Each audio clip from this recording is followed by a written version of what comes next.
dear students, I have URTS paper 12 along with me and I'm going to discuss its solution. Let's go. तो देखिए first question कह रहा है difference between the prokaryotic and eukaryotic cells in having, यानी जो prokaryotes and eukaryotic cell है इनमें आप डिफरेंशिएट कैसे करोगे, है ना। तो आप जानते ही हो कि सेल वॉल दोनों में होता है, ठीक है, राइबोसोम दोनों में होता है, ठीक ना। तो एक तो हम लोग राइबोसोम में भी डिफरेंस निकाल सकते हैं, है ना, लेकिन इसमें से जो अपने पास मोर देन वन ऑप्शन है नहीं, तो इसीलिए न्यूक्लियर मेम्ब्रेन बेस्ट आंसर बन के आता है कि आप जानते हो कि नेकेड डीएनए होता है किसका, प्रोकैरियोट्स का, ठीक है। आपने पढ़ा है ना कि प्रोकैरियोटिक सेल में आपने पढ़ा होगा कि जो प्रोकैरियोटिक सेल होता है ना, उसमें न्यूक्लियस नहीं होता, न्यूक्लियस की जगह double stranded circular DNA, naked DNA without nuclear membrane होता है। इसको क्या बोलते हैं हम लोग, न्यूक्लियोइड। और यूकैरियोटिक सेल जो होगा उसमें आप देखोगे कि वेल डेवलप्ड न्यूक्लियस होता है, जिसमें न्यूक्लियर मेम्ब्रेन होगा, न्यूक्लियोलस होगा, न्यूक्लियोप्लाज्म होगा, है ना। उनके डीएनए में क्या होता है, हिस्टोन प्रोटीन्स होते हैं। तो ये सभी डिफरेंसेस है, ठीक है। तो चलो अपना आंसर क्या निकल के आ रहा है यहाँ पे, न्यूक्लियर मेम्ब्रेन अपना आंसर होगा। चलो आगे बढ़ते हैं हम लोग। नेक्स्ट क्वेश्चन कहता है कि in the somatic cell cycle, तो सोमैटिक सेल साइकिल यानी हम लोग माइटोसिस की बात करें, सोमैटिक सेल में जनरली क्या होता है, आपने पढ़ा है ना, माइटोटिक डिवीज़न होता है। इसमें से ऑप्शन चुनना है, तो सारे ऑप्शन को हम लोग देखते हैं, बट ये देखो नंबर 2 जो करेक्ट ऑप्शन है उसको हम लोग को निकालना है। क्या कह रहा है कि DNA replication takes place in S phase, ये तो आप जानते ही हो, ठीक है ना।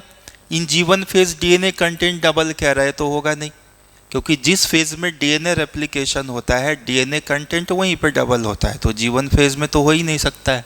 इसीलिए अपना आंसर 2 जो है वो सही निकल के आ गया कि DNA replication takes place in S phase, ठीक है ना। चलो नेक्स्ट क्वेश्चन कहता है frame shift mutation occurs when. तो देखो म्यूटेशन में जो आप पढ़ते हो ना, फ्रेम शिफ्ट म्यूटेशन, तो इसमें एडिशन और डिलीशन होता है बेसिस का, जिसको हम लोग जिब्बेरिश म्यूटेशन भी बोलते हैं। ये लार्ज स्केल पे चेंज लाता है, ठीक है। अब जैसे एक एग्जांपल ले लो कि अभी जैसे मान लो यहाँ पे ए डीएनए है, ठीक है ना, तो मान लो ये डीएनए ATGCCATGCA इस तरह से, है ना। तो मान लो ए और टी के बीच में कोई नया बेस हम लोग ऐड कर लेते हैं कि मान लो यहाँ पे एक और बेस आ गया साइटोसिन, नहीं तो अब सीक्वेंस क्या बन के आएगा, ACTGCC इस तरह से, या बीच में आप कोई डिलीट भी कर दोगे ना तो भी सीक्वेंस जो है वो गड़बड़ हो जाएगा, समझ गए।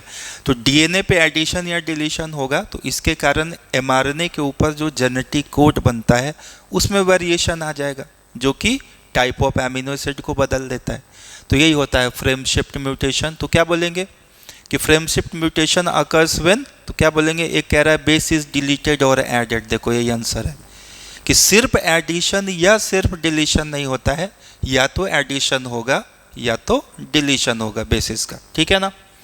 तो चलो नेक्स्ट क्वेश्चन, ये स्टेटमेंट वाला है ना। तो देखो स्टेटमेंट 1 क्या कहता है कि bacteria can be classified into 2 groups, gram positive gram negative, on the basis of differences in cell organelle कह रहा है। देखो ये गलत है। आपने एनसीईआरटी में पढ़ा है कि हम लोग जो gram positive and gram negative bacteria classify करते हैं वो कौन से बेसिस पे, कि उसका जो सेल एनवेलप है वो किस तरह से रिएक्ट करता है, जो हम लोग उसको स्टेनिंग करते हो, है ना। तो ग्राम पॉजिटिव में हम लोग क्या पढ़े हैं कि जो कलर को रिटेन कर लेता है लास्ट में एसीटोन से वॉश करने पे, और जिसका कलर निकल जाता है उसको हम लोग क्या बोलते हो, ग्राम नेगेटिव बोलते हो, है ना। तो स्टेटमेंट 1 तो गलत निकल गया, सेल ऑर्गेनेल्स के बेसिस पे है नहीं। और स्टेटमेंट 2 कहता है कि the plasma membrane is selectively permeable in nature, सही है। तो स्टेटमेंट 1 जो है वो क्या है, रॉन्ग है, स्टेटमेंट 2 जो है वो राइट है, ठीक है ना। तो क्या कह रहा है, हम लोग को निकालना है ना कि स्टेटमेंट 1 फॉल्स और स्टेटमेंट 2 जो है वो सही है। तो statement 1 is correct but statement 2 is incorrect. देखो ये आ गया ना, नहीं ये नहीं है। Statement 1 is incorrect but statement 2 is correct, ये अपना आंसर है, ठीक है ना। चलो आगे बढ़ते हम लोग। अगला क्वेश्चन देखो, कह रहा है कि number of bivalents are 8 in prophase 1, what is the number of chromosomes during metaphase 2। Meiosis पे हम लोग आते हैं। देखो कोई सेल है ना, इसमें कह रहा है नंबर ऑफ बाइवेलेंट कितना है 8। तो नंबर ऑफ बाइवेलेंट अगर 8 है तो क्रोमोसोम नंबर 16 हुआ। बाइवेलेंट का मीनिंग आप समझते हैं ना, बाइवेलेंट का मतलब होता है पेयर्ड क्रोमोसोम, है ना। तो बाइवेलेंट का नंबर 8 बता रहा है, ठीक है। इसका मतलब टोटल 16 क्रोमोसोम, और वो भी किस में कह रहा है, प्रोफेज 1। तो प्रोफेज 1 ऑफ मियोसिस 1, ठीक। तो अब इससे क्या होगा कि मियोसिस 1 जब होगा तो 2 डाउटर न्यूक्लियाई बनेगा और दोनों में 8-8 क्रोमोसोम का फॉर्मेशन हो गया। रिडक्शन डिवीजन है ना मियोसिस 1। तो देखो 2 न्यूक्लियाई जो बना उसमें 8-8 क्रोमोसोम यानी कि 4-4 बाइवेलेंट्स बन गए, ठीक। अब ये जाएगा मियोसिस 2 में। तो मियोसिस 2 जो है वो आप जानते हो कि वो इक्वेशनल डिवीजन होता है कि इससे 4 न्यूक्लियाई बनेगा, जैसे इससे भी 2 होगा तो इससे भी जो 2 न्यूक्लियाई बनेगा दोनों में 8-8 क्रोमोसोम ही रह जाएगा। इससे भी जो 2 न्यूक्लियाई बनेगा उसमें भी 8-8 क्रोमोसोम ही रह जाएगा। तो इसीलिए कह रहा है कि मेटाफेज 2 जो कि मियोसिस 2 का पार्ट है उसमें पूछ रहा है कि नंबर ऑफ क्रोमोसोम्स, बाइवेलेंट नहीं पूछ रहा है। तो नंबर ऑफ क्रोमोसोम 8 ही रह जाएगा, नहीं रह जाएगा। तो क्या आंसर निकल के आया, 8। नंबर ऑफ बाइवेलेंट्स पूछता तो हम लोग 4 आंसर देते। समझ में आ गया आपको। चलो नेक्स्ट क्वेश्चन की तरफ बढ़ते हैं हम लोग। कह रहा है कि Ulothrix can be described as, Ulothrix आप जानते हो ना, ग्रीन अलगी है, फिलामेंटस अलगी होता है, ठीक है। इसमें आइसोगेमस कंडीशन होता है। आइसोगैमी जानते हो ना कि flagellated male and female gamete आपस में फर्टिलाइज करते हैं, ठीक है। तो क्या आंसर निकल के आता है, देखो ये नॉन मोटाइल कॉलोनियल तो है नहीं। Filamentous algae lacking flagellated reproductive stage बोलता है, नहीं होगा। Membranous algae producing zoospore, membranous algae है नहीं, इसमें सेल वॉल भी होता है ना। तो नंबर 4 अपना सही निकल के आया। कह रहा है कि filamentous algae with flagellated reproductive stage. Isogamy समझते हो ना, आइसोगैमी में क्या होता है कि मेल एंड फीमेल गैमिट एक जैसे होते हैं और वो क्या होते हैं, फ्लैजिलेटेड होते हैं, ठीक है। तो चलो ये हो गया। अगले क्वेश्चन की तरफ बढ़ते हम लोग। कह रहा है कि the light harvesting complex is made up of, ये तो एनसीईआरटी का पॉइंट ही है जो आपने पढ़ा होगा कि ढेर सारे पिगमेंट्स होते हैं और वो प्रोटीन से बंधे हुए होते हैं, बाउंड टू प्रोटीन्स होते हैं, they are called as LHC, ठीक है। तो 1 मॉलिक्यूल ऑफ क्लोरोफिल ए होगा नहीं। अगर आपसे पूछेगा 1 मॉलिक्यूल ऑफ क्लोरोफिल ए तो क्या बनाता है, क्या बोलेंगे, वो बनाता है रिएक्शन सेंटर नॉट LHC, है ना। फिर कह रहा है very few molecule of chlorophyll a, ये भी नहीं होगा क्योंकि क्लोरोफिल ए रिएक्शन सेंटर बनाता है। अब देखो ये आंसर आ गया। Hundreds of pigment molecule bound to proteins, यही है ना एनसीईआरटी अगर आपने ढंग से पढ़ा है तो। Hundreds of pigment molecules bound to proteins, this is called as LHC, light harvesting complex, ठीक है। चलो आगे बढ़ते हम लोग, अगले क्वेश्चन की तरफ आओ। तो नेक्स्ट क्वेश्चन कहता है कि which one of the following is incorrect about the activities associated with PS1 and PS2 in non cyclic photophosphorylation. देखो नॉन साइक्लिक फोटोफॉस्फोराइलेशन की बात कर रहा है, ठीक है। और इसमें क्या निकालना है हम लोगों को, इनकरेक्ट निकालना है। तो चलो अब देखो ये कह रहा है कि water is oxidised in PS2 but not in PS1। सही है ना कि कहाँ पे वाटर का ऑक्सीडेशन होता था, कौन काउज करता था, PS2 काउज करता था। फिर कह रहा है कि photons are needed to activate both PS1 and PS2। चलो इसको आगे हम लोग देखते हैं। फिर कह रहा है कि photolysis of water, formation of ATP plus NADPH, ये सब बनता है। नॉन साइक्लिक में फोटोलिसिस होता है ना, ATP भी बनता है, NADPH2 भी बनता है, ये भी सही है। चौथा ऑप्शन कह रहा है कि production of NADPH2 is associated with PS2 but not with PS1। देखो यही गलत है ना। तो इनकरेक्ट पूछ रहा था ना, देखो ये चौथा आंसर निकल के सामने आ गया। कह रहा है कि NADPH2 का फॉर्मेशन जो है वो PS2 से एसोसिएटेड है, ये गलत लिखा हुआ है। देखो तुमने अगर ये वाला डायग्राम अगर आपको याद होगा तो देखो यहाँ पे क्या था, PS1 का ग्रुप था, यहाँ पे साइटोक्रोम कॉम्प्लेक्स था, यहाँ पे आपने क्या देखा था, PS1 का ग्रुप था। तो NADPH कहाँ बनता था, देखो PS1 के पास बनता था, याद है आपको ये वाला, और ये PS2 है यहाँ पे, है ना, ये है PS1। तो NADPH का एसोसिएशन किसके साथ है, PS1 के साथ। देखो यहाँ उल्टा लिख दिया है कि production of NADPH is associated with PS2, जबकि PS2 से एसोसिएशन किसका है, H2O का ब्रेक डाउन होता है यहाँ पे, 2H+N हाफ O2 का फॉर्मेशन करता है, ठीक है ना। तो चलो अपना ये आंसर निकल गया, ये इनकरेक्ट लिखा हुआ है। आगे बढ़ते हैं हम लोग। नेक्स्ट क्वेश्चन कहता है कि which of the following is not an influence of oxygen, यानी इनमें से कौन सा ऐसा फंक्शन है जो ऑक्सीन नहीं करता है ना। ये देखो चौथा function, fruit ripening. Fruit ripening कौन करता है, ये तो एकदम क्लियर कट याद है हम लोगों को, कौन, इथाइलिन, जिसको हम लोग वोलेटाइल हार्मोन बोलते हो, फ्रूट राइपनिंग हार्मोन बोलते हो। तो ये ऑक्सीन का रोल नहीं है ना। चलो अगले क्वेश्चन की तरफ बढ़े हम लोग। अगला क्वेश्चन कहता है कि which form of gibberellic acid is used to speed up the making process in brewing industry. देखो यहाँ पे एक मिसप्रिंट है, ये माल्टिंग प्रोसेस होना चाहिए, ठीक है। ये कह रहा है कि इसमें से कौन सा फॉर्म है जिब्रेलिन का जो ब्रेविंग इंडस्ट्री में माल्टिंग प्रोसेस को प्रमोट करता है, ठीक है। तो अब देखो जिब्रेलिन का जो मोस्ट कॉमन फॉर्म है वो कौन सा है, GA3, ठीक है। तो वही आंसर होता है GA3, ठीक। आगे बढ़ते हैं। चलो अगला क्वेश्चन कहता है कि कॉलम 1 और कॉलम 2 को हम लोगों को मैच करना है। तो देखो तो होमोसैपियंस कौन से क्लास में आता है जी, क्लास मैमेलिया। देखो तो A का 2 किस में है भाई, तो सबों में दिख रहा है।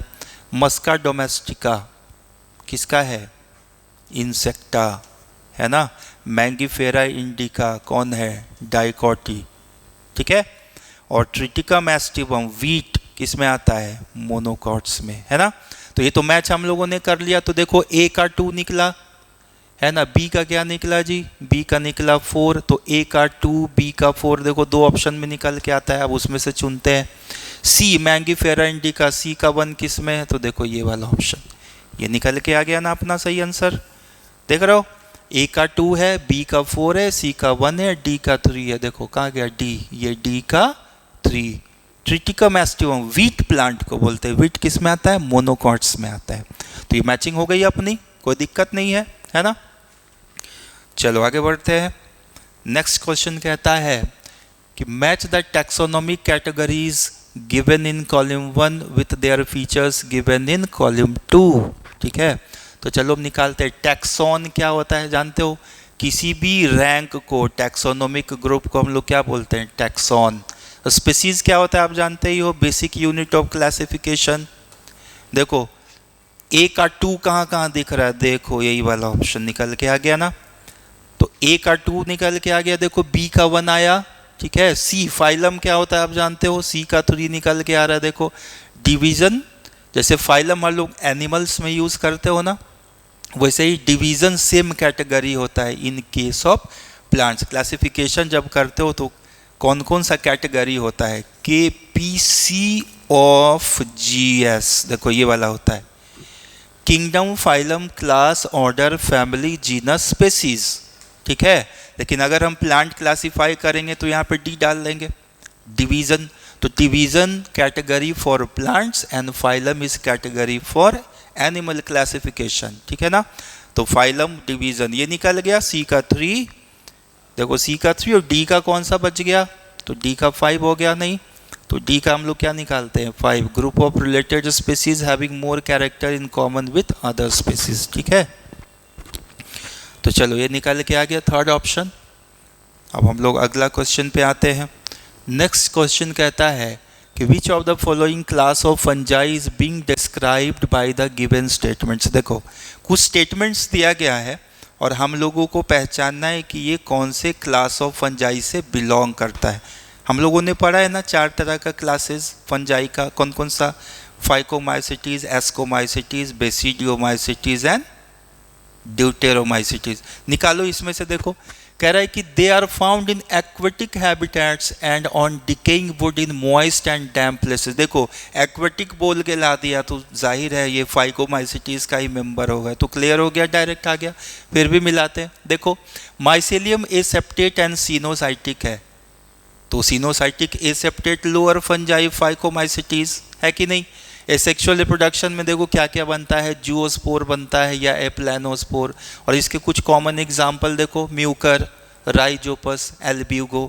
क्लियर हो गया ना कौन से क्लास का मेंबर है, तो ये है फाइकोमाइसिटीज, है ना, जो भी एक्सप्लेनेशन दिया है इसका। ठीक है, चलो हम लोग बढ़ते हैं अगले क्वेश्चन की तरफ।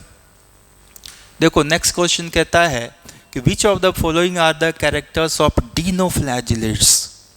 ठीक है, इसमें से निकालना है कि कौन कौन सा कैरेक्टर है जो डिनोफ्लैजिलेट्स के बारे में लिखा हुआ है। चलो देखो, कह रहा है कि these organisms are mostly marine and photosynthetic, सही है ना। फिर कह रहा है कि cell wall has stiff cellulosic plates, ये भी सही है, इसके पूरे बॉडी पे छोटे छोटे प्लेट्स ऑफ सेलुलोज लगे होते हैं। ठीक है ना, इसीलिए इसको क्या बोलते हैं, आर्मर्ड डिनोफ्लैजिलेट्स। आगे बढ़ो, कह रहा दे appear yellow, green, brown, blue and red in colour, सही है, ये भी सही है। फिर कहता है कि most of them have two flagella, वो भी सही है, आपने पढ़ा है ना, एक लॉन्गिट्यूडनल फ्लैजेला होता है और दूसरा ट्रांसवर्स फ्लैजेला, दो तरह का फ्लैजेला होता है। And their toxin can kill other organism, सही है ना। ये किस तरह का डिजीज करता है, पैरालिटिक शेल फिश पॉइजनिंग, है ना। ये एक तरह का टॉक्सिन, न्यूरोटॉक्सिन सीक्रेट करता है, उसको क्या बोलते हैं, सेक्सीटॉक्सिन। ये आप लोगों ने पढ़ा होगा, हालांकि एनसीईआरटी में नहीं है अदरवाइज।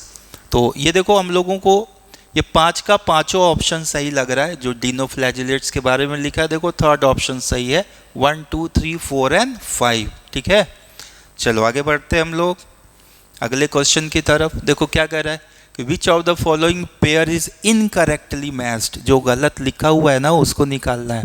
देखो क्लोरोफाइसी ग्रीन अलगी का मेजर पिगमेंट क्या होता है, क्लोरोफिल ए एंड बी, सही है ना, इनकरेक्ट निकालना है। फियोफाइसी ब्राउन अलगी क्या कर रहा है, cell wall is made up of cellulose and algin, ये भी सही है ना, वेरी गुड। रोडोफाइसी क्या है तुम जानते हो ना, रोडोफाइसी रेड अलगी है। स्टोर्ड फूड इज मैनिटॉल लिख दिया, देखो है ना। तो ये जो मैनिटॉल होता है, लैमिनरीन होता है, ये किसका रिजर्व फूड है जानते ही हो ना, ये ब्राउन अलगी का रिजर्व फूड है। इसीलिए ये ऑप्शन सही निकल के आ गया, जो हम लोगों को इनकरेक्ट मैच दिख रहा है। ठीक है, otherwise chlorophyceae cell wall made up of cellulose सही है, वो भी सही है। तो चलो 105 नेक्स्ट क्वेश्चन की तरफ आते हैं, आगे बढ़ो।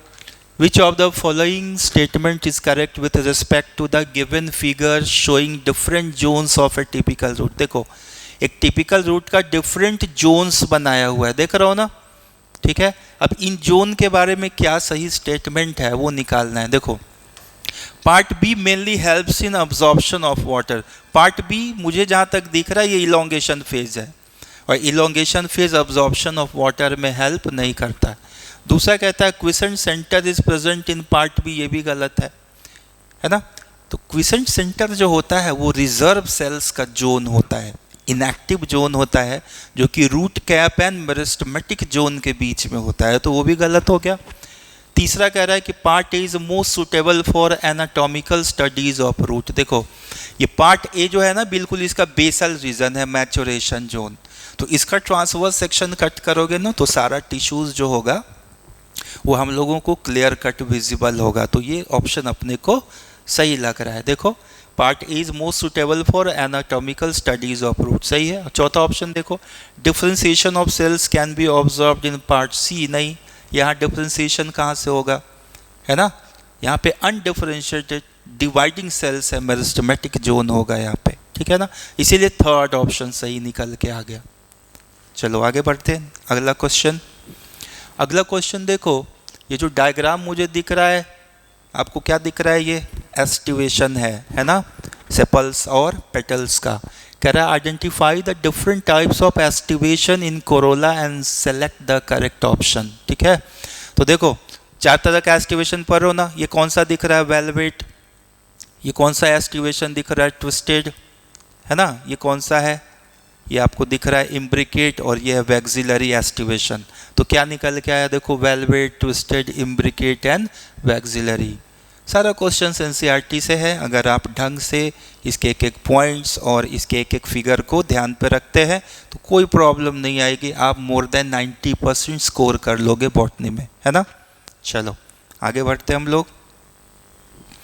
अगला क्वेश्चन फिर वही मैचिंग है, कॉलम 1 और 2 को हम लोगों को क्या करना है, मैच करना है। स्टील क्या होता है, जैसे देखो ट्रांसवर्स सेक्शन जो कट करते हैं हम लोग, है ना, रूट का, तो इस ट्रांसवर्स सेक्शन में देखो आउटर मोस्ट टिश्यू को क्या बोलते हैं हम लोग, ये एपिडर्मिस हो गया, है ना। एपिडर्मिस के बाद क्या होता है, कॉर्टेक्स। कॉर्टेक्स का इनर मोस्ट लेयर क्या होता है, एंडोडर्मिस। और एंडोडर्मिस के अंदर क्या आता है, पेरीसाइकल, उसके बाद पिथ और xylem phloem, xylem and phloem. Endodermis के अंदर जितना टिश्यूज होगा उन सबको स्टील बोलते हैं।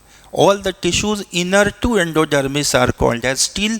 तो चलो हम लोग देखते हैं, देखो स्टील में निकालना है, क्या निकला, क्या निकला, देखो ये A का 4 निकला।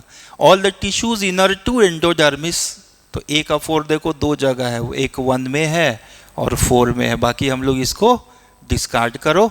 अब दो ऑप्शन पे काम करेंगे। अब देखो एंडोडर्मिस की बात कर रहा है, तो एंडोडर्मिस किसको बोलते हो, inner most layer of cortex को बोलते हो। देखो B का 1 निकल के आ गया, है ना। तो देखो B का 1 देखो इसमें है, पहला ऑप्शन निकल के आ गया हम लोगों का। C का 2 है, कैस्पेरियन स्ट्रिप्स, सुबेरिन का बना होता है, वो भी तुम जानते हो, वाटर इम्परमिएबल लेयर बनाता है। और लास्ट ऑप्शन बच गया अपना D का 3 हो गया, है ना, bark. All the tissues exterior to vascular cambium. तो अब हालांकि सिलेबस में हम लोगों का नहीं है, है ना, ये सेकेंडरी ग्रोथ का क्वेश्चन है, अदरवाइज चलो जानना चाहिए व्हाट इज बार्क। तो all the tissues external to vascular cambium is called as bark, ठीक है ना। तो चलो ये मैचिंग हो गई, हम लोगों का आंसर क्या निकल के आया, नंबर 1। चलो अगले क्वेश्चन की तरफ बढ़ते हैं। कह रहा है कि in an experiment a student cut A transverse section of a young stem of A plant which he has taken from his school garden. क्या कह रहा है कि एक स्टूडेंट है और एक प्लांट का जो यंग स्टेम था उसका उसने ट्रांसवर्स सेक्शन कट किया।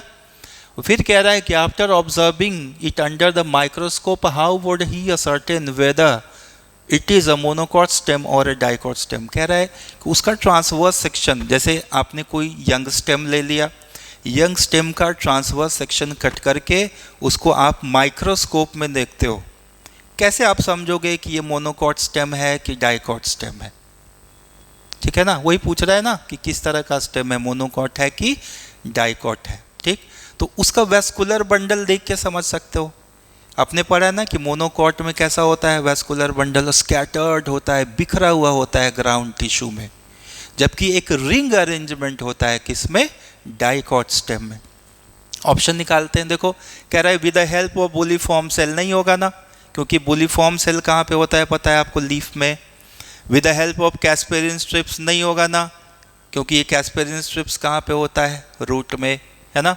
With the help of vascular bundles, very good, यही होगा। अभी जो हमने बताया ना आपको कि वैस्कुलर बंडल देख के पता लग जाएगा कि अगर मोनोकॉट है तो स्कैटर्ड होगा, अगर डाइकॉट है तो रिंग अरेंजमेंट होगा, ठीक है। और फिर कह रहा है with the help of stomatal aperture, नहीं भाई, स्टोमेटल एपर्चर तो लीफ में होगा जनरली, ठीक है। तो चलो आगे बढ़ते हैं, 110 क्वेश्चन की तरफ चलते हैं हम लोग। कह रहा है कि during microsporogenesis meiosis occurs in, है ना। तो माइक्रोस्पोरोजेनेसिस का मतलब होता है माइक्रोस्पोर मदर सेल में मियोसिस होके माइक्रोस्पोर टेट्राड का बनना। जैसे देखो ये है ना माइक्रोस्पोर मदर सेल, इसमें मियोसिस करा दो तो मियोसिस होगा, तो देखो 4 माइक्रोस्पोर बनेंगे जो चारों एक दूसरे से जुड़े हुए होते हैं, इसको बोलते हैं माइक्रोस्पोर टेट्राड। इसका मतलब ये हुआ कि ये जो मियोसिस है माइक्रोस्पोरोजेनेसिस के दौरान किस में हुआ है, तो ये हुआ है माइक्रोस्पोर मदर सेल में, ठीक है। तो चलो निकाल लो, देखो ये आंसर निकल के आ गया कि माइक्रोस्पोर मदर सेल में मियोसिस होता है, तब जाके माइक्रोस्पोर बनता है। इस प्रोसेस को क्या बोलते हो, this process is called as microsporogenesis. चलो अगले क्वेश्चन की तरफ आते हैं हम लोग, फिर वही है, choose the correct option for the characteristic distribution of cells within a typical and embryo sac। देखो एम्ब्रियो सैक का जो स्ट्रक्चर है, ध्यान देना, देखो ये मैंने बनाया ओव्यूल, देखो ये ओव्यूल बन गया, और इस ओव्यूल के अंदर बनाते हम लोग एम्ब्रियो सैक। तो देखो ये है चैलेजल एंड, ये कौन सा एंड है भाई, ये माइक्रोपाइल एंड है। अब देखो चैलेजल एंड पे क्या होता है, 3 एंटीपोडल सेल्स है ना, सेंटर में पोलर न्यूक्लियाई, और ये जो पूरा है ये हो गया तुम्हारा सेंट्रल सेल, यहाँ एक एग होगा और 2 सिनर्जिड्स होगा। अब ऑप्शन निकाल लेना है, चैलेजल एंड पे 3 सेल्स होंगे, number of cells at chalazal end देखो 3 सेल्स होना चाहिए, तो देखो इसमें से 2 ऑप्शन में से कोई एक सही है, क्योंकि ये दोनों डिस्कार्ड हो गया। उसी तरह से कह रहा है number of cells micropyle end पे भी देखो 1 2 3 सेल है, देखो ये वाला ऑप्शन दूसरा पकड़ में आ गया ना, कि चैलेजल एंड पे 3 सेल, माइक्रोपाइल एंड पे 3 सेल, यानी 2 सिनर्जिड और एक एग, और कह रहा number of nuclei in the central cell, देखो कितना न्यूक्लियाई है यहाँ सेंटर में, 2 न्यूक्लियाई, और ये जो पूरा रीजन है इसको हम लोग क्या बोलते हो, सेंट्रल सेल बोलते हो। चलो निकल के आ गया सामने, आगे बढ़ते हैं नेक्स्ट क्वेश्चन। अगला क्वेश्चन है, in non cyclic photophosphorylation there is photolysis of 12 water molecules, how many H+ are formed. बहुत सिंपल सा है, देखो H2O टूटेगा तो क्या बनाएगा, 2H+ एंड हाफ O2, ये ना H2O का मतलब क्या, 2H एंड O, तो 1 वाटर मॉलिक्यूल टूटता है तो 2 प्रोटॉन देता है, तो कितना वाटर मॉलिक्यूल्स का ब्रेकडाउन होना है, 12, तो 12 दूना 24, 24 प्रोटॉन्स का ये फॉर्मेशन करके देगा, ठीक है ना। तो नॉन साइक्लिक ETS में फोटोलिसिस हुआ 12 वाटर मॉलिक्यूल्स का, तो H+ कितना बनेगा, 24 बनेगा, ठीक है।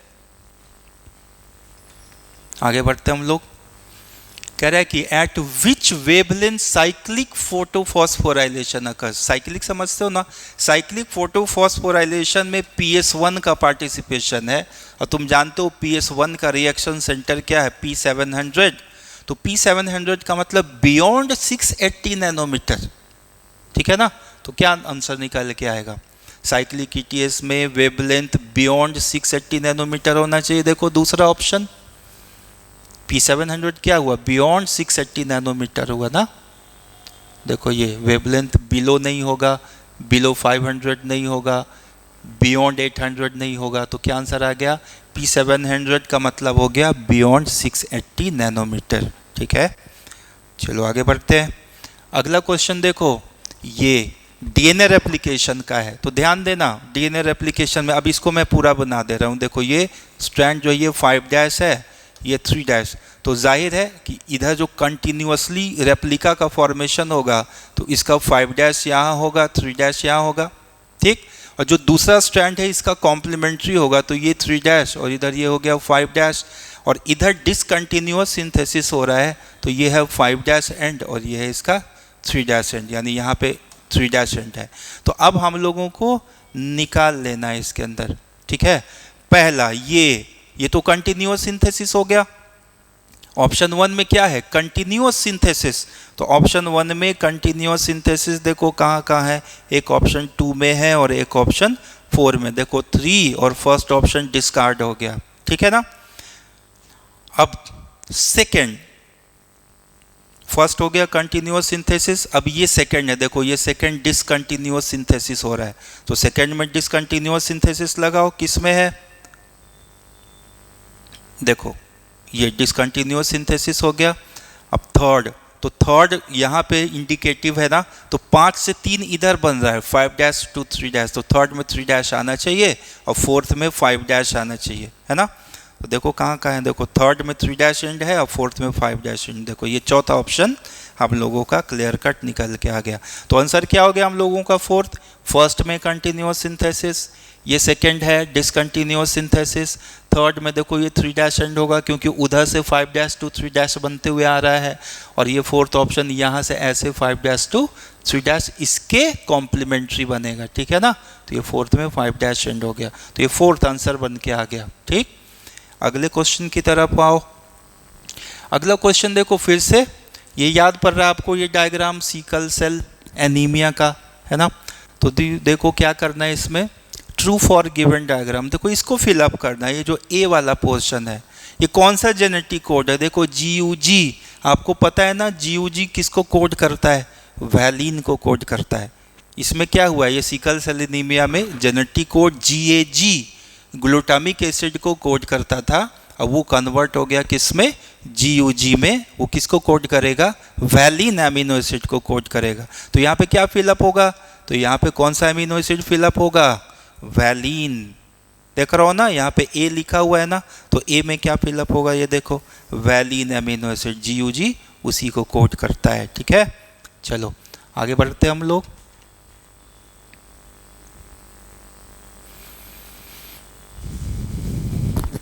चलो अगला क्वेश्चन है, determination of one amino acid by more than one codon is due to.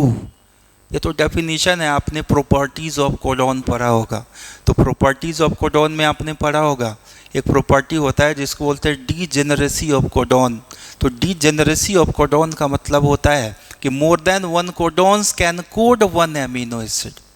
वही लिखा हुआ है ना। तो क्या आंसर हो जाएगा? कहाँ गया, कहाँ गया? ये देखो, डीजेनरेसी ऑफ जेनेटिक कोड बोलते हैं इसको, यानी determination of one amino acid by more than one codon, this is called as degeneracy. ठीक है, चलो अगले क्वेश्चन की तरफ बढ़ो। अगला क्वेश्चन क्या कहता है कि in a dihybrid cross if you get 9:3:3:1 ratio it denotes. देखो 9:3:3:1 रेशियो इसीलिए आता है क्योंकि सेग्रीगेशन होता है एलील्स का, इसीलिए चारों तरह का फेनोटाइप हम लोगों को मिल पाता है ना। इसका आंसर क्या हो जाएगा? कह रहा है the alleles of two genes are interacting with each other. नहीं, इट इज़ ए मल्टीजेनिक तो होता ही नहीं है, ये गलत है। It is a case of multiple alleles, ये भी गलत है। The alleles of two genes are segregate independently. देखो यही है लॉ ऑफ इंडिपेंडेंट असॉर्टमेंट जो डाई हाइब्रिड क्रॉस के बेस्ड पे था, है ना, उसी को एक्सप्लेन करता है। क्या कह रहा है कि alleles of two genes are segregating independently. ठीक है ना, तो चलो ये आंसर निकल के आ गया।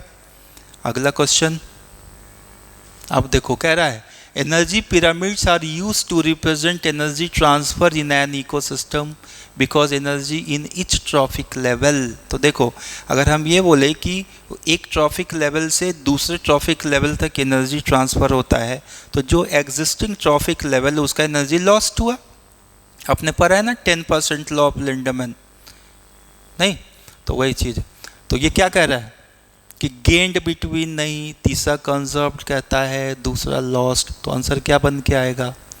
Energy pyramids are use to represent energy transfer in an ecosystem because energy in trophic level is lost. ठीक है, चलो आगे बढ़ते हम लोग।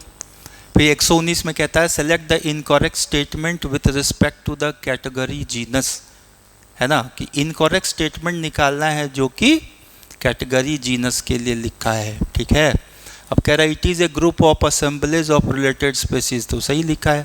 ए genus always possesses more than one number of species, देखो ये तो गलत लिखता है। जैसे आपने एक कॉन्सेप्ट पढ़ा होगा मोनोटिपिक स्पेसीज, मोनोटिपिक जीनस, नहीं? तो मोनोटिपिक जीनस का मतलब कि एक जीनस उसके अंदर एक ही स्पेसीज होगा। ठीक है ना, तो ये लिखता है कि जीनस में हमेशा मोर than one number of species हो, ये कोई ज़रूरी नहीं है ना। तो ये रॉन्ग स्टेटमेंट निकल गया हम लोगों का नंबर 2। आगे बढ़ो, कह रहा है कि the genetic material of virus, तो वायरस में आपने पढ़ा है ना कि जेनेटिक मटेरियल या तो डीएनए होता है या तो आरएनए होता है। None of the virus contains both of them, है ना, अकॉर्डिंग टू एनसीईआरटी। तो देखो वही है, कह रहा है कि आरएनए होगा या डीएनए होगा but do not contain both of them. देखो यही है ना आंसर।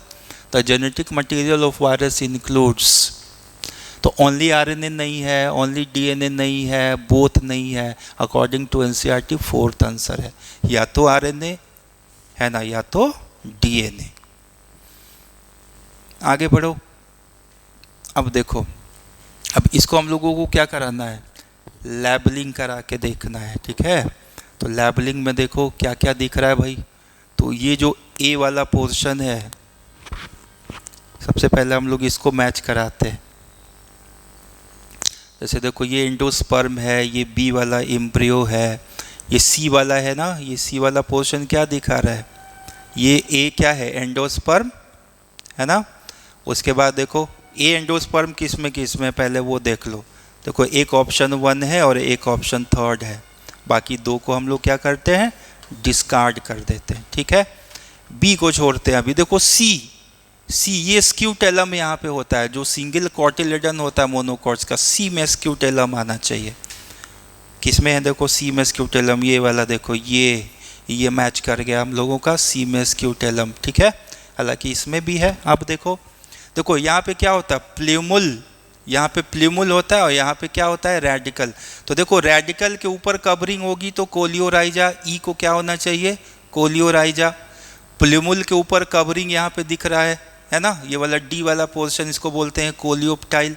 तो ई है कोलियोप्टाइल, डी है कोलियोराइजा। देखो डी कोलियोराइजा, ई हो गया कोलियोप्टाइल, सॉरी उल्टा हो गया ना यहाँ, ए एंडोस्पर्म, बी हो गया ये पोर्शन एम्ब्रियो, सी हो गया स्क्यूटेलम ये पोर्शन, डी हो गया कोलियोप्टाइल। देखो यहाँ ये है कोलियोप्टाइल डी, ई हो गया कोलियोराइजा, देखो रेडिकल के ऊपर का कवरिंग, ई कोलियोराइजा। चलो ये 3rd ऑप्शन हम लोगों का सही निकल के आ गया, है ना। ये एनसीईआरटी का ही डायग्राम है, आप लोग भी लेबलिंग देखना एक बार इसका, ठीक है। आगे बढ़ते हम लोग। देखो अगला क्वेश्चन कह रहा है, read the following statement and answer the question. क्या क्वेश्चन कर रहा है, which plant anatomy is being described by the above statement, which plant, ठीक है। तो इसमें से पहचानना हम लोगों को कि ये डाइकॉट रूट है, मोनोकॉट रूट है, डाइकॉट स्टेम है कि मोनोकॉट स्टेम है, ये पहचानना है। चलो पहचानते हैं। कह रहे कि it has a sclerenchymatous hypodermis, a large number of, देखो आ गया large number of scattered vascular bundle. यहीं से तो पहचान में आ गया कि जो स्कैटर्ड वैस्कुलर बंडल है वो किसकी प्रॉपर्टी है, बताओ तुम लोग, ये मोनोकॉट स्टेम की प्रॉपर्टी है, स्कैटर्ड वैस्कुलर बंडल। फिर भी और भी ऑप्शन मैच करते हैं। Vascular bundles are conjoint and closed, देखो कंज्वाइंट है, क्लोज्ड है, कैम्बियम नहीं है, यानी सेकेंडरी ग्रोथ नहीं है, मोनोकॉट स्टेम है ना। Peripheral vascular bundles are generally smaller than centrally located, यानी बाहर में वैस्कुलर बंडल क्या होता है, छोटा, सेंटर वाला बड़ा। फिर phloem parenchyma is absent, water containing cavities are present within the vascular bundle. ये जितना प्रॉपर्टी है ना जो हम लोगों ने पढ़ा वो किसका है, ये सब मोनोकॉट स्टेम का निकल के आता है, ठीक है। चलो आगे बढ़ते हम लोग। अगला क्वेश्चन क्या कहता है, सेलेक्ट द रॉन्ग पेयर निकालना है। रॉन्ग पेयर, देखो पहला ही पेयर रॉन्ग दिखता है हमको, आपने ट्रांसक्रिप्शन पढ़ा है ना, ट्रांसक्रिप्शन जो यूकैरियोट्स में होता है उसमें आपने पढ़ा है कि 3 तरह के आरएनए पॉलीमरेज का रोल होता है, RNA polymerase 1, RNA polymerase 2 and RNA polymerase 3। तो आपने पढ़ा होगा ना कि आरएनए पॉलीमरेज 1 जो है ना वो क्या बना के देता है, राइबोसोमल आरएनए। लेकिन यहाँ देखो आरएनए पॉलीमरेज 1 में लिखा है एसएन आरएनए, 5S आरएनए, है ना, और ये सब लिखा है। तो ये सब एक्चुअली ये बना के देता है आरएनए पॉलीमरेज 3, है ना, इसीलिए ये ऑप्शन ही गलत निकल के आ गया।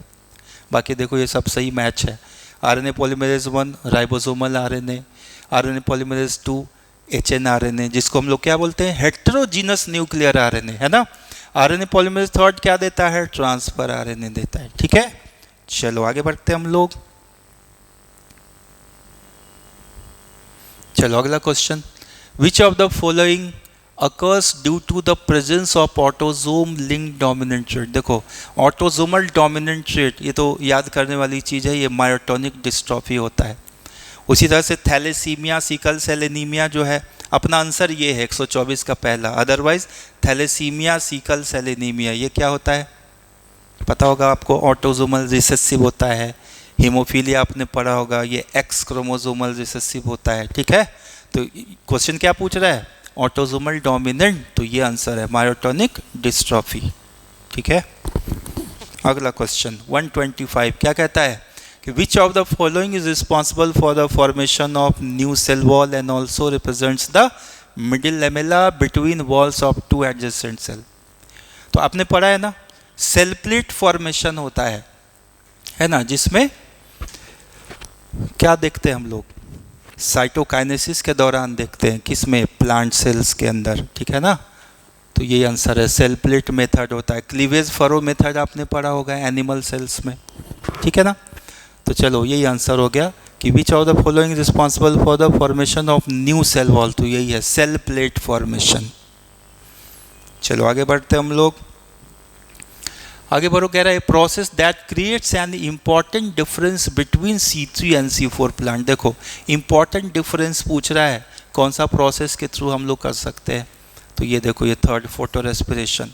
आपने पढ़ा है ना कि C3 प्लांट में फोटो रेस्पिरेशन होता है जबकि C4 प्लांट में नहीं होता है। ठीक है ना। चलो आगे बढ़ते हम लोग। अगला क्वेश्चन है कि name of the scientist who pointed out the importance of different wavelengths of light using A green अलगी and aerobic bacteria. देखो एक टर्म हम लोगों ने पढ़ा था फोटोसिंथेसिस में, एक्शन स्पेक्ट्रम।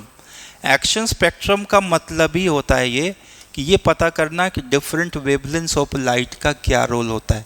तो उसमें एक एक्सपेरिमेंट किया गया था, किन्होंने किया था? एंजलमैन साहब ने ये एक्सपेरिमेंट किया था। ठीक है ना, ये साबित करने के लिए। तो आगे बढ़ते हैं हम लोग। नेक्स्ट क्वेश्चन कह रहा है measurement and the comparison of total growth per unit time. तो total growth per unit time, इसको बोलते हैं एब्सोल्यूट ग्रोथ रेट, है ना। ये आंसर हो गया हम लोगों का। चलो नेक्स्ट क्वेश्चन है F1 progeny of Mendelian dihybrid cross produces. तो देखो मेंडेलियन डाइहाइब्रिड क्रॉस का F1 प्रोजेनी जो होगा वो कैसा होगा? 2 कैरेक्टर के लिए हाइब्रिड होगा। और आप जानते हो कि 2 कैरेक्टर के लिए जो हाइब्रिड है वो कितने तरह का गैमेट प्रोड्यूस कर सकता है। तो कितने तरह का बनेगा? देखो एक ये बनेगा, दूसरा ये बनेगा, तीसरा ये बनेगा और चौथा ये बनेगा। देखो 4 तरह का जीनोटाइप बनाया गैमेट्स का, देख रहे हो ना। तो वही पूछ रहा है कि F1 प्रोजेनी जो मेंडेलियन डाइहाइब्रिड क्रॉस का होगा कितने तरह का गैमेट्स बनाएगा। ये देखो 4 जीनोटाइप्स ऑफ गैमेट्स निकल के आ गया ना ये आंसर। बाकी 2 टाइप्स ऑफ एग होगा नहीं, 4 टाइप्स ऑफ पॉलेंस ओनली कह रहा है, ये सब नहीं होगा। ठीक है, तो आगे बढ़ते हम लोग। नेक्स्ट क्वेश्चन पे आ जाओ। अब देखो स्टेटमेंट 1 कि Griffith performed a series of experiments with Streptococcus pneumoniae witnessed a miraculous transformation in the bacteria. ये सही है ना। ग्रिफिथ एक्सपेरिमेंट आपने पढ़ा ना, ट्रांसफॉर्मेशन एक्सपेरिमेंट, जो बताता है कि DNA as genetic material. But Griffith साहब ने अपने एक्सपेरिमेंट के थ्रू इसको एक्सप्लेन नहीं किया था। He was unable to explain that DNA was genetic material. ठीक है, तो ये स्टेटमेंट 1 सही है। दूसरा कहता है कि the biochemical nature of genetic material was not defined by the Griffith experiment. ये भी सही है। तो दोनों अपनी जगह सही है, लेकिन ग्रिफिथ साहब ने बायोकेमिकल नेचर जो था कि डीएनए ही जेनेटिक मटेरियल, वो बता नहीं पाए थे। उन्होंने एक्सपेरिमेंट भले ही किया था। तो स्टेटमेंट 1 एंड 2 दोनों करेक्ट है। ठीक है ना। तो statement 1 and 2 both statements are correct. देखो चौथा ऑप्शन आ गया ना, both the statements are correct. चलो अगले क्वेश्चन में हम लोग आते हैं। अगला क्वेश्चन देखो, ये पिरामिड कह रहा है कि what type of human population is represented by the following age ratio pyramid. आपने 3 तरह का एज रेशियो पिरामिड पढ़ा है। देखो एक है ट्राइंगुलर, एक होता है बेल शेपेड और एक होता है तुम्हारा अर्न शेपेड। तो ये जो आपको पिरामिड दिख रहा है, कुछ ये वाला शेप दिख रहा है, अर्न शेपेड दिख रहा है। तो ये किस तरह का पॉपुलेशन बताता है? ये बताता है डिक्लाइनिंग पॉपुलेशन को। ये आपने पढ़ा है ना, ये ग्रोइंग पॉपुलेशन है, expanding population. Bell shaped pyramid क्या बताता है? Stable population. और ये जो तीसरा वाला है ये क्या बता रहा है? पता लग गया होगा आपको, डिक्लाइनिंग पॉपुलेशन है ना। तो एक्सपैंडिंग होगा नहीं, स्टेबल होगा नहीं, तो कौन सा हो गया? डिक्लाइनिंग। वैनिशिंग का मतलब एकदम खत्म हो रहा हो नहीं, तो ये डिक्लाइनिंग है, गिरता हुआ पॉपुलेशन है। ठीक है, चलो अगले क्वेश्चन की तरफ आते हैं। अगला कहता है कि large number of RER, rough endoplasmic reticulum. तो जानते ही हो ना, RER का काम protein banana and secretion, protein synthesis and secretion. SER का काम लिपिड एंड स्टेरॉइड बनाना। तो देख लो क्या कह रहा है, large number of RER are found in the cells actively involved in, निकालो, ये देखो निकल के आ गया, प्रोटीन सिंथेसिस है ना। लिपिड स्टेरॉइड कौन होगा? SER, स्टार्च का यहाँ पे होगा नहीं रोल, है ना। तो प्रोटीन आंसर हो गया। आगे बढ़ो। अगला क्वेश्चन है कि the following type of aestivation is found in देखो ये एस्टिवेशन जहाँ तक मुझे दिख रहा है आपको भी दिख रहा होगा, कैसा है, ट्विस्टेड एस्टिवेशन है ना। ये ट्विस्टेड एस्टिवेशन मालवेसी फैमिली के मेंबर्स में होता है। और मालवेसी फैमिली का मेंबर कौन है भाई, निकालो निकालो, ये देखो निकल के आ गया है ना। तो चाइना रोज में मिलेगा, ये एनसीईआरटी में आप पढ़े होंगे, एग्जाम्पल भी दिया हुआ है ना। अब आगे बढ़ो। विच of the following symbol is use for mating between blood relatives.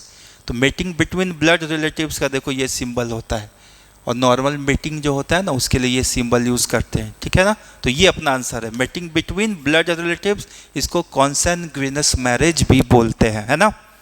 चलो आगे बढ़ो। अगला क्वेश्चन क्या कहता है, select the correct option with respect to ethylene. देखो इथाइलिन के लिए क्या निकालना है, करेक्ट ऑप्शन निकालना है। कह रहा है इथाइलिन डिले सेनेसेंस, नहीं भाई ये सेनेसेंस को प्रमोट करता है, डिले नहीं करता है। कह रहा है diminish the rate of respiration, नहीं ड्यूरिंग राइपनिंग ऑफ फ्रूट, बल्कि ये तो प्रमोट करता है ना सॉरी। फिर कह रहा है it inhibit rapid internode petiole elongation, नहीं भाई ये भी नहीं। क्या आंसर हो जाएगा, नंबर 4 देखो, it promotes female flower formation in cucumbers thereby increasing the yield, ठीक है ना। ये तो फैक्ट है कि कौन सा फंक्शन करता है, ये रटने वाली बात है, ठीक है। तो हम लोगों का सारा क्वेश्चन का सॉल्यूशन हो गया। आई होप आपने अच्छा किया होगा, है ना। तो अच्छे से एनसीईआरटी को 1 बाय 1 है ना, एक एक पेज, उसका एक एक लाइन, एक एक डायग्राम, सब पे ध्यान रखना है और आप अच्छा स्कोर कर पाएंगे, ठीक है। चलिए मिलते हैं अगले सॉल्यूशन में।